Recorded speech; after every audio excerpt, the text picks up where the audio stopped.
Bine v-am regăsit, dragi prieteni! Dincolo de muzică și versuri, servim astăzi o foarte frumoasă muzică gospel și servim o poveste care continuă și astăzi și e inedită pentru că e vorba despre 4 americani, un quartet de muzicieni care iubesc România atât de mult încât vin aici de ani de zile și sunt implicați până peste cap, aș spune, în niște misiuni creștine extraordinare. I-am invitat alături de noi, mai ales pentru că foarte curând vor fi prezenți în România într-un turneu care cuprinde 6 orașe din țara noastră și i-am invitat în singurul mod pe care îl avem la îndemână deocamdată, via Skype. Așa că stăm de vorbă cu cei 4 membri ai formației Glory Gates Quartet în această întâlnire în care vă promitem și muzică bună și multe detalii despre implicarea lor în misiunile creștine din România. Thank you very much for coming with us in this formula, Glory Gates Quartet. Thank you for coming, and let me tell you, I love the motto on your website. Where is that from? Let me remind you, I dreamed of that city called Glory, and so on. Yes, the Glory Gates Quartet. I got it from the song "I Bowed on My Knees and Called Glory." Right. And it's an old song from a long time ago, and it just kind of hit me. It had the words "glory" and "gates" in it. So there, and I just said Glory Gates Quartet. So that's where the name comes from. Yep. I know your love for Romania came out of the blue. You said it. You were minding your own business in California. Everything was fine until you came to Romania for the first time. What did you see? What did you hear? What happened that you still come after so many years? Well, we came, I'll just say a little something here. We came in 2003, and I think, that's 10 years ago. And 10 years ago, Romania wasn't really as progressed as they are today. And we went into the area of Petroșani, and a very, very tough city, very But you came to sing, right? times. You came to sing. Yes, came to sing, but what we saw was what God brought us there for. Not the, we thought He brought us there to sing, and actually He brought us there to be called to minister to the Romanians and the orphans and to the missionaries there. And this we kind of figured out when we came back and started talking about it. And but we were could not believe what we saw with the street kids and the orphanages there that we visited. So our hearts poured out for Romania. And everybody agreed that it was a new and adequate way for you to follow this mission in Romania? Bob, why don't you? Yeah. The first few times we came over, we did sing. We sang a lot of concerts in a lot of small churches throughout the area around Petroșani and then in Bucharest. And we did a lot we helped build things, and we helped do Bible studies and vacation Bible school. And we sang in orphanages, state orphanages, and Christian orphanages. And as the years went by, we all just sort of agreed that the one thing that we needed to do was not go over there and sing in a lot of little churches, but we needed to use our finances in a better way. And we felt that we were called to come over there and sing for larger groups. And as it's turned out, not necessarily in churches, but in secular settings, in public houses. And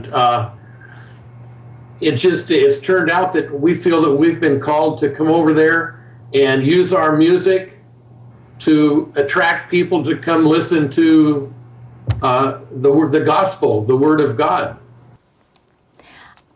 speaking of places where you sang, I know the coolest place where you sang was a stadium where you sang the national anthem. Yes. Famous. That's near and dear. That's near and dear to our heart. We sang, I think, 4 or 5 times the national anthem at the Los Angeles Lakers basketball game in front of 20,000 people. So that was cool. Yeah. And in Romania, what was, I don't know, the most unusual place where you sang? Of course, the most unusual. Well, go ahead, for Rob. each of you might be different. Well, we sang we've sang at least twice in an outside park. Both times, I believe, in Petroshan, where the people just came up and stood around and listened to us sing. One was in the daytime and one was at night. And I think that might be the most unusual place that we've sung. I think the most unusual place was the state prison we sang in. I'm not sure what city that was in. Yeah. That was That was right next to Brasov. yeah. That was a good experience. But I think last year, the last concert we did, the cultural center there in Iraq was very unique. And did you always love gospel music, or did you sing some other style of music? Only gospel music. Just gospel music. Is it a heritage or what? Or a choice? Yeah, it is. Yeah, no, it's for me. I was involved in gospel music even as high school and college, and I was born in an era though where they called in the 1950s and 60s where they call it doo-wop music back then, and it's a different kind. It's a secular music and it's really cool, but it's good harmony. But I've always loved good harmony music. So it's about harmony for you. Yes. And the rest of you, how did you fall in love with gospel music? I grew up singing gospel music since I've been a little boy, so it's been something that's been with me all my life. Haven't you been tempted by other styles? We appreciate other styles of music, but I think my first love is gospel music. First and last, it seems. Yeah. Mr. Shoemaker? Yeah, What are you in I touch? grew up, Yes? I grew up with lots of styles of music, singing gospel music in church when I was young. I also became involved with a classical music style group. I was in a large choir.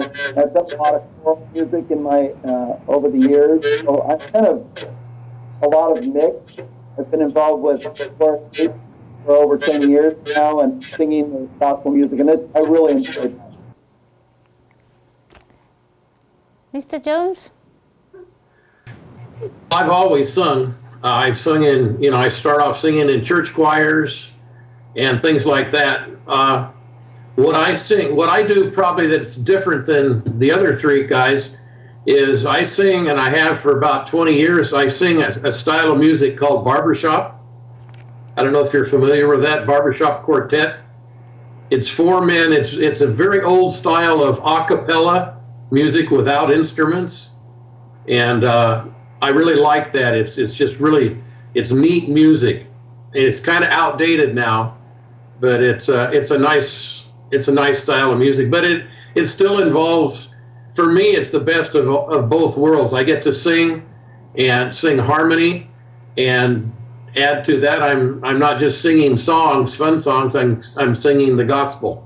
So that's what's meaningful to me.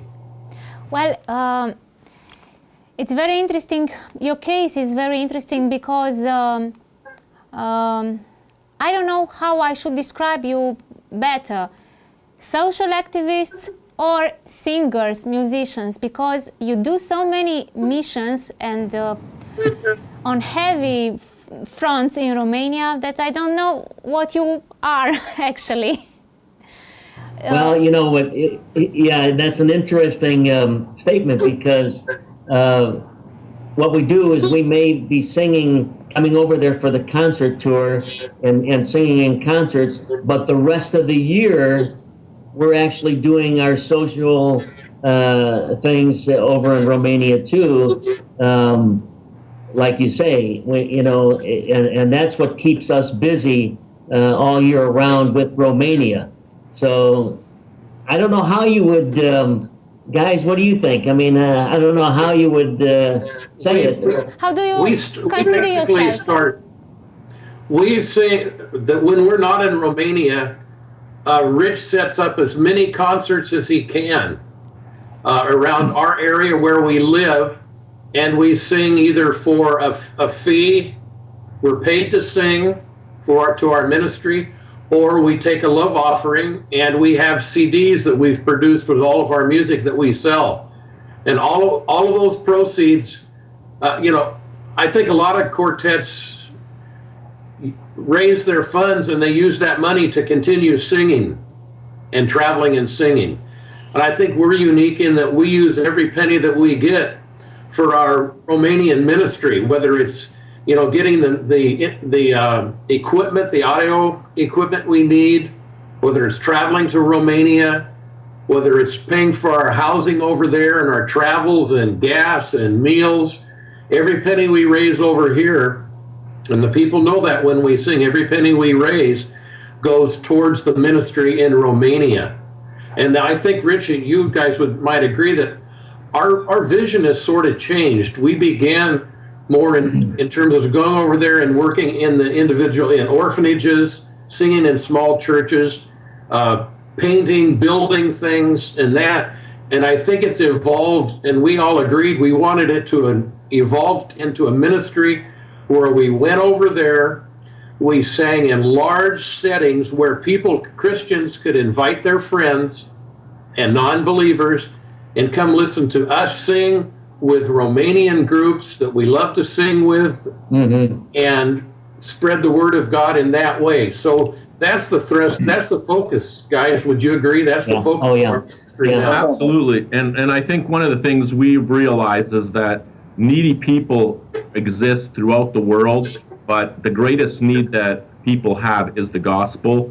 And one of the things that we try to do is when we come over there, we come there primarily to sing the gospel, to promote the gospel, and make it available to people outside of the church setting, so that when we go into some of these venues, these auditoriums that are traditionally designed to appeal to the community, we go in and we sing in those areas so that the church people can invite the unchurched people, their neighbors, their friends, co-workers, and bring them in from the community so that they can hear not only our music, but really the gospel message that we are very intentional about promoting through the words in our songs. That's exactly right. I would just complete what was said before by saying that if two of you are retired, the other two members of the group are not, and they have to take some time off to come to Romania for, I don't know, a period of time and do the concert tour. So it's a extra sacrifice for you two to come to Romania. And you are so involved that when I read your website, I instantly became your fan because what you do, and I would encourage people to go to your concerts, because not only because the music is, the gospel has its charm, but because you are involved in some splendid things here. I would mention, and I would like you to say a few things because we don't have much time, but you must say a few things about young people you support with that college scholarship, Romanian bands that you try to promote when you come here, and some other heavy thing that you do, and you'll talk about it. Well, let me talk about the Romania College Scholarship Fund. That's kind of near and dear to our hearts. when we started out in Romania, one of the things that we saw was that these orphans and the poor people did not have the ability, once they finished high school, these kids didn't have the ability to go to college, okay? So we started this Romania College Scholarship Fund for people to apply, these kids to apply, and and there was a process, so we would send them to college.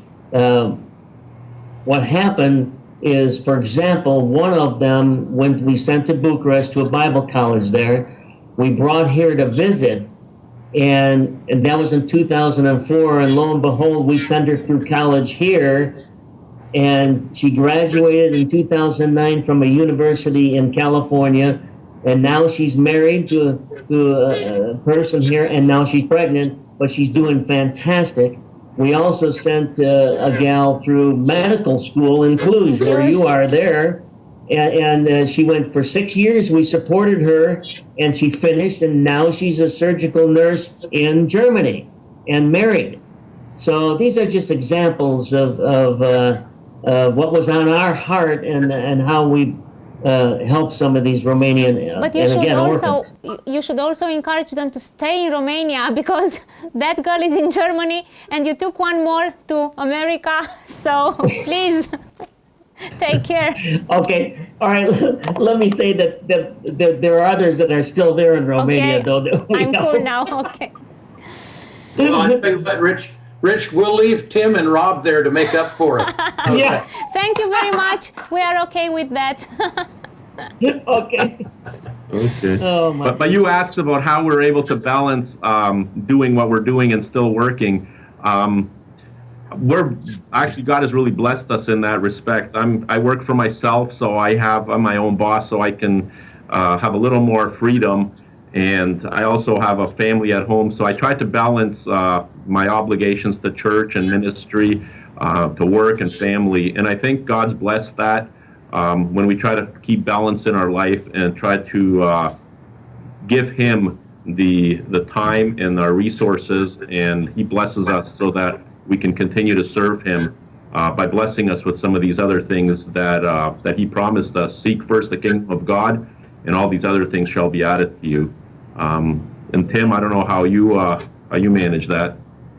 Well, I can tell you that He froze. the Lord blessed me with a very good job here in America. My employer gives me 5 weeks off per year to have vacation, so I take the 2 of them and I go to Romania, and then the rest of the time I go with my family. One more interesting thing is that you all grew up in Christian families. Yes. Wow, we have, it seems that we have a new guest in the studio. Hi. Hello. It's Hi. a young lady. Yes. Hi. This is Emerson. Emerson. Say goodbye. Hi, Emerson. Bye. Hello. Say goodbye. Hello and goodbye. Yeah. One of your Sorry. grandchildren, right? Yes. Yes. How Yeah. many? How many do you have? I have two little granddaughters. We babysit them. When you are at home and not in Romania. Yeah, so I'm really not retired. Yes, I thought so. I waited for the right moment for you to recognize that. And one other thing is that you go, when you're in Bucharest, you go to Marie Curie Hospital.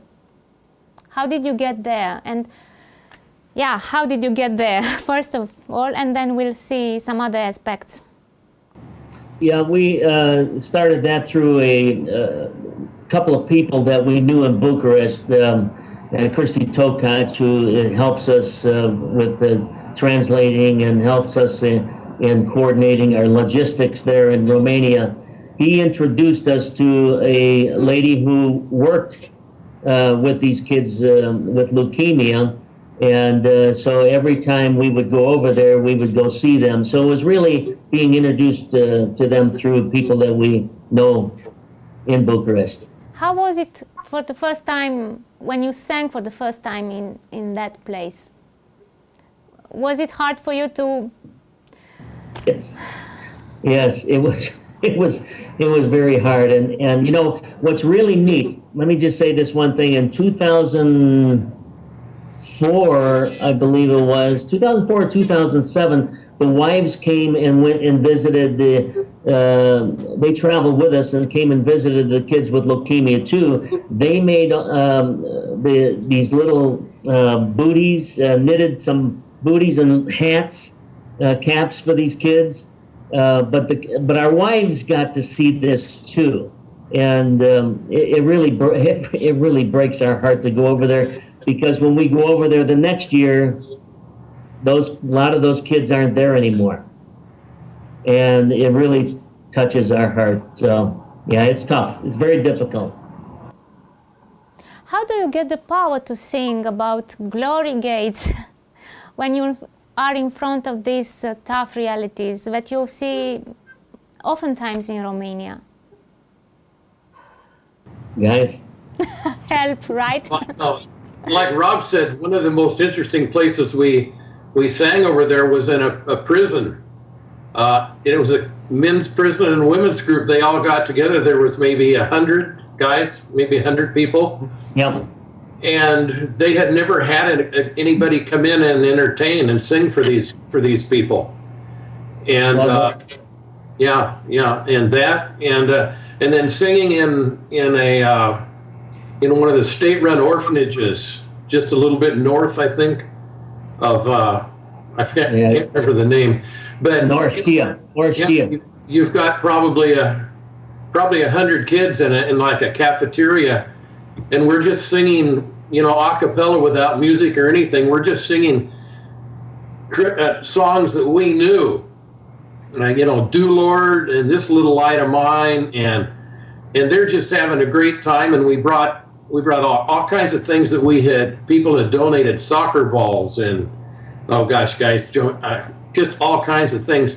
And we haven't done that in a while, but that was one of the most meaningful things for me that we've ever done, because our ministry has sort of taken a little bit different direction, but that is still singing in orphanages was, to me. And then in Bucharest, in the Caring Place, singing in the Caring Place program, which is a program that one of the churches put on for kids after school program, and on Saturdays to take the kids from the projects and bring them in and give them meals and help them with their homework and share the gospel. We would sing for probably maybe 200 guys, 200 kids, and then have you know, relays and candy and games. And to me, that was one of the most fun and that was so much fun. Yeah, that we did. But we've taken a different direction, because Rich and I realized we're in our late 60s. Excuse me, 60s. Don't say 70s. Oh my gosh! And we realized that